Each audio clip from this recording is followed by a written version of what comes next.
إصلاح العدالة، هو مرتبط بالكرامة ومرتبط بتطبيق الحق والقانون. مسألة الحكمة في تدبير الشؤون العام بارتباط مع ما يسمى بتخليق الحياة العامة، محاربة ظاهرة من ظواهر التي تنخر الجسم المغربي وهي الرشوة. فضاءات الحياة اللي كتعطيه كذلك مجال بالنسبة للمواطن المغربي في حياته اليومية. إذن كاين فضاءات أخرى، كاين مجالات أخرى لا تقل أهمية، لكن أعتبرها من الثوابت التي يجب العمل عليها. إذن هذه مدخل عام اللي على أساسه هيكلنا وأسسنا لما يسمى ببرنامج التجمع الوطني الحراري بالنسبة للانتخابات المقبلة، لكن وعينا ثابت لأن هذه المرحلة يجب أن تختلف عن سابقاتها. يجب أن ندخل في مرحلة ما أسميه يعني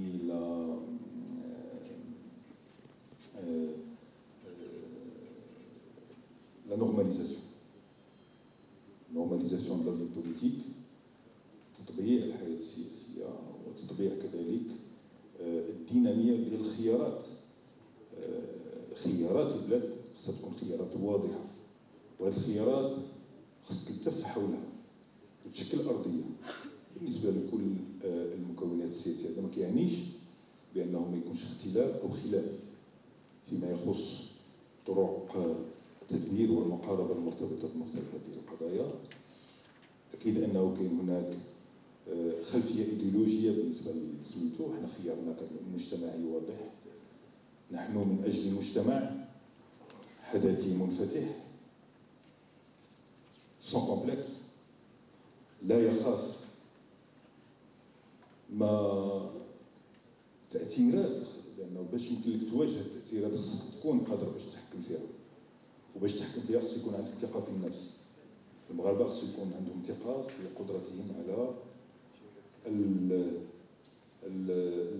التأثير والفعل. نحافظ على الهوية ديالي، لكن في نفس الوقت أنا أعيش في عالم له ديناميته وله يعني ضوابطه الجديدة، وما خصنيش نكون داخل في منطق ديال الانكماش عن النفس والرجوع إلى الماضي، باعتبار أن الماضي هو الذي سيحميني. الماضي لا يحمي الماضي، يمكن أن يقوي ويعطيك ما يعني راكمه، لكن أدواته لا تجيب يعني على يعني التحديات والقضايا اللي مطروحة اليوم.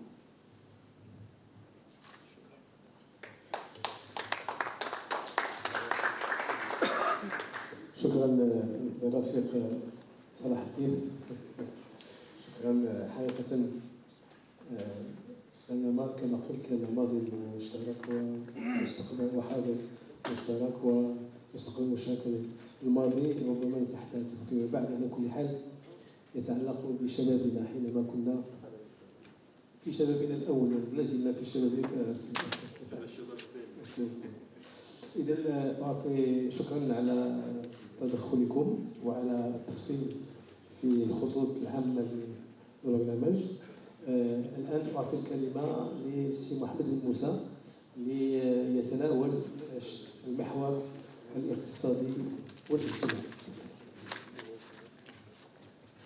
شكرا صلاح. À mon tour, je souhaiterais adresser mes remerciements à Monsieur le ministre Zouane d'avoir accepté notre invitation, qui est assez inédite, puisque nous souhaitons, à travers cette rencontre, essayer de créer un lien entre le monde politique et la société civile dont nous faisons partie, sachant que nous sommes une organisation totalement impartisane, sans aucune interférence dans l'action politique, mais nous sommes complètement intégrés et actifs dans la réflexion politique et dans l'émergence d'idées politiques.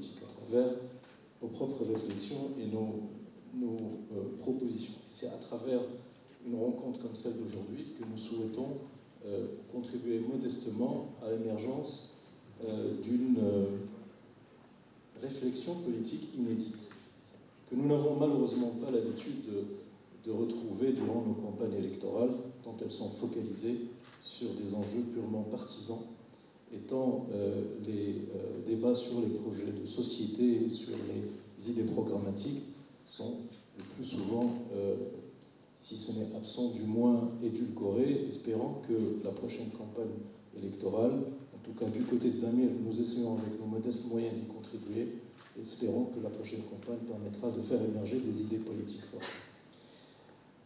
Je voudrais aussi rassurer M. Mzouer en lui disant que le taux de remplissage de notre salle est un peu à l'image du taux de participation des Marocains aux élections législatives, et nous ne désespérons pas d'avancer dans cette quête vers une plus grande implication à la fois des Marocains citoyens électeurs, mais aussi des Marocains acteurs de leur société et acteurs de la pensée collective. Mais je vous rassure aussi en vous disant que nous ferons en sorte que les débats d'aujourd'hui soient diffusés le plus largement possible auprès des médias, dont une partie est présente ce matin, sur les réseaux sociaux, et les minutes de nos interventions respectives seront retranscrites et diffusées le plus largement possible auprès d'un certain nombre, d'un kaléidoscope de leaders d'opinion qui relèvent du monde économique, politique, associatif, culturel, sportif et diplomatique. Je voudrais aussi vous féliciter pour la qualité de votre intervention qui est très claire.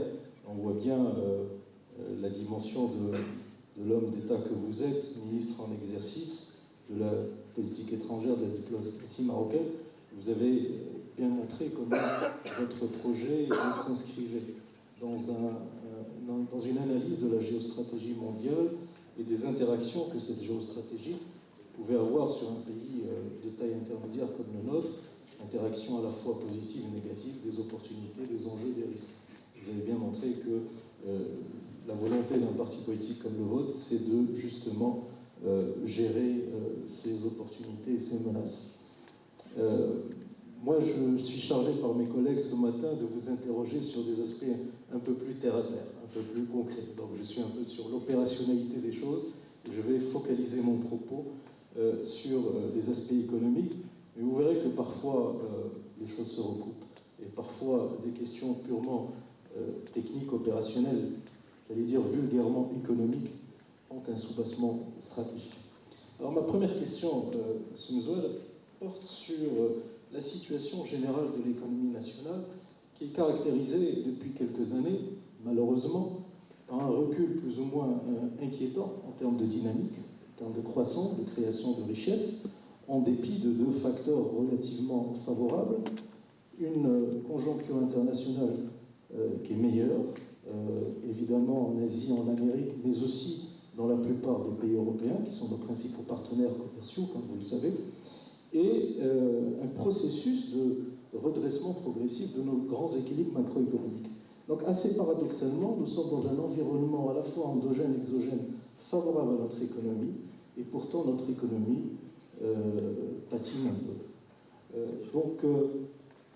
J'aimerais avoir un peu, si possible, quel est votre diagnostic général en quelques mots, très succinct, sur le tableau de bord général de notre économie nationale.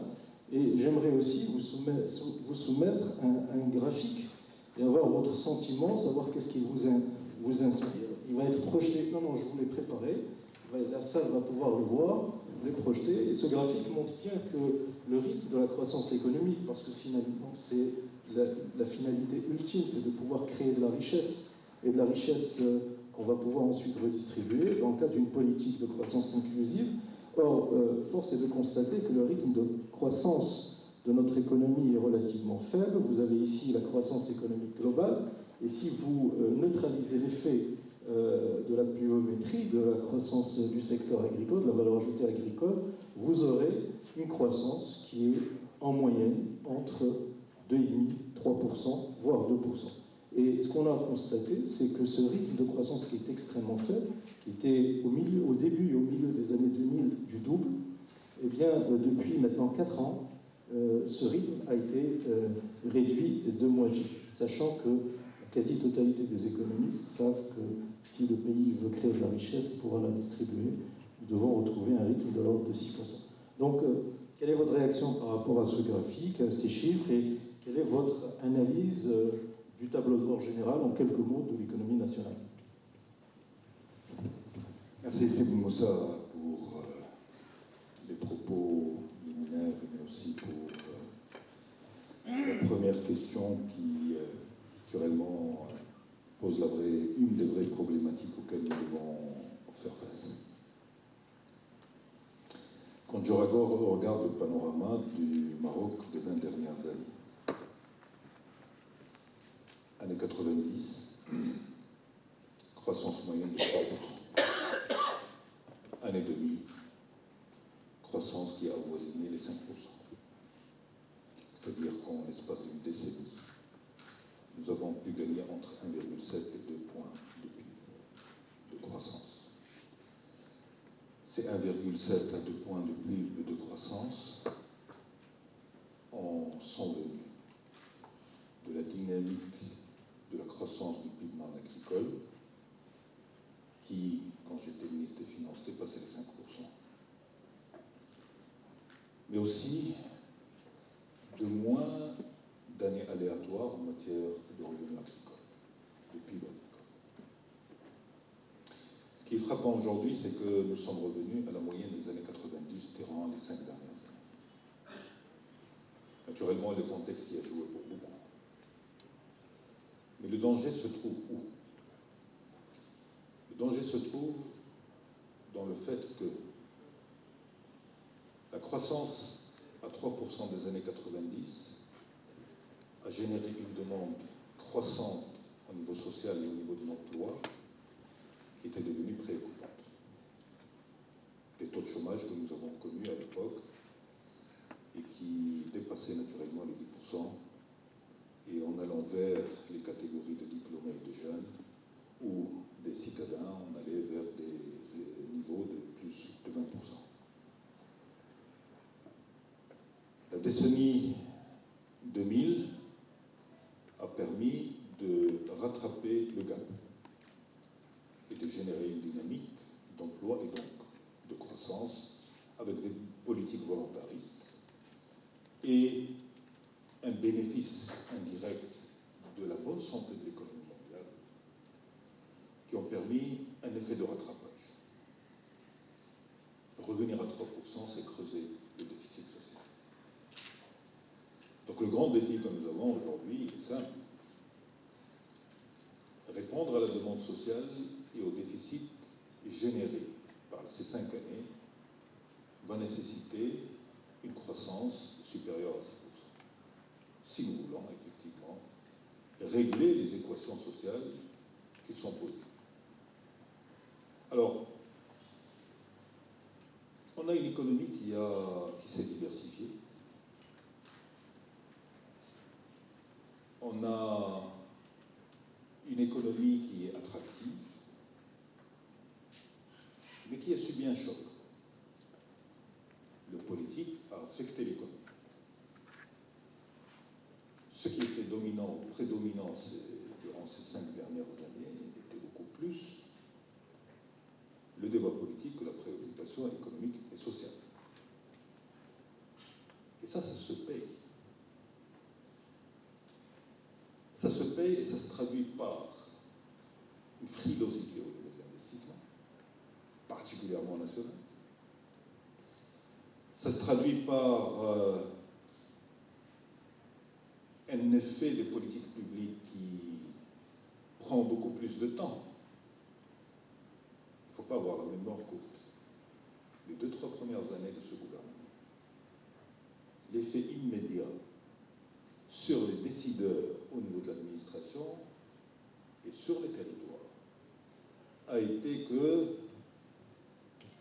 signer des engagements, au lieu de prendre une semaine, ça prenait 6 mois, voire plus, parce qu'il y a une psychose qui s'est installée au sein des décideurs et qui a fait que, bon, les gens commençaient à se dire, mais puisque maintenant, n'importe quel engagement que je prends peut être interprété différemment, sorti de son contexte.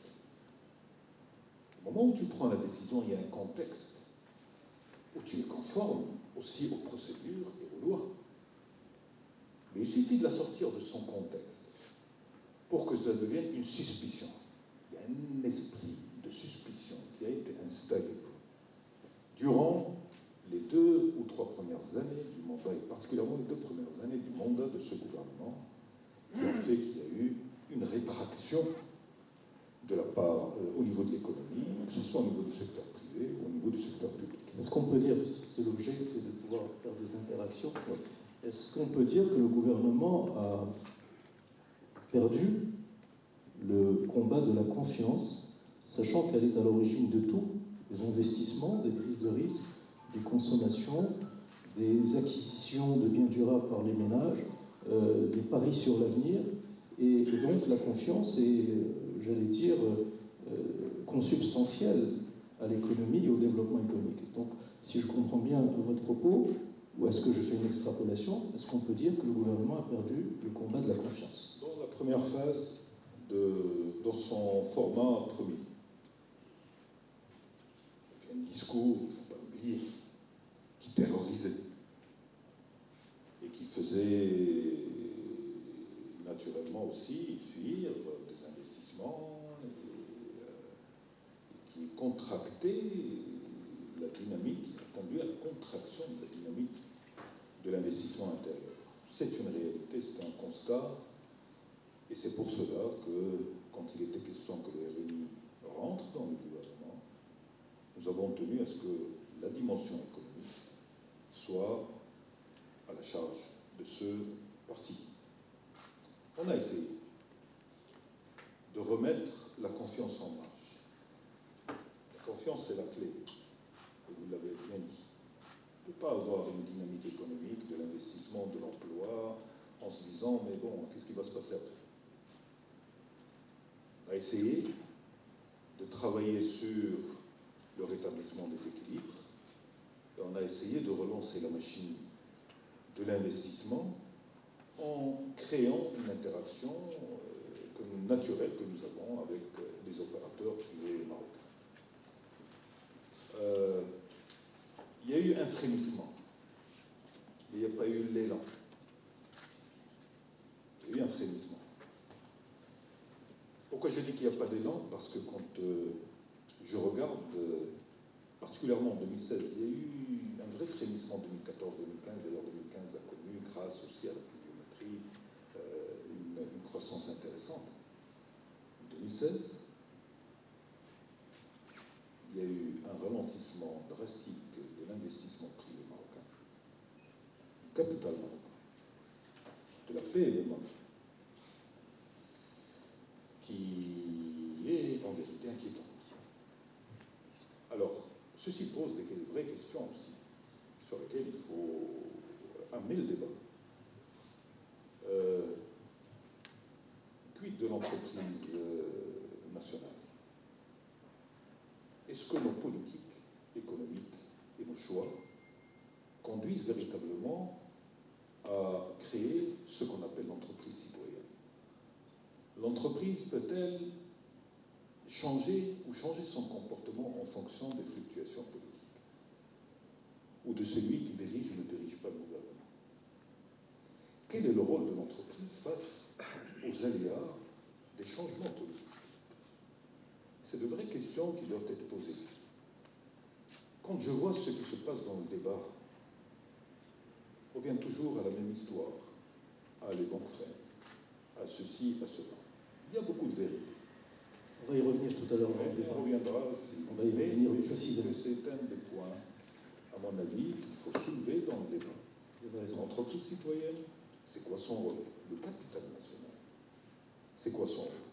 il est vrai que la capacité du capital national à créer le niveau de croissance dont le Maroc a besoin est insuffisant.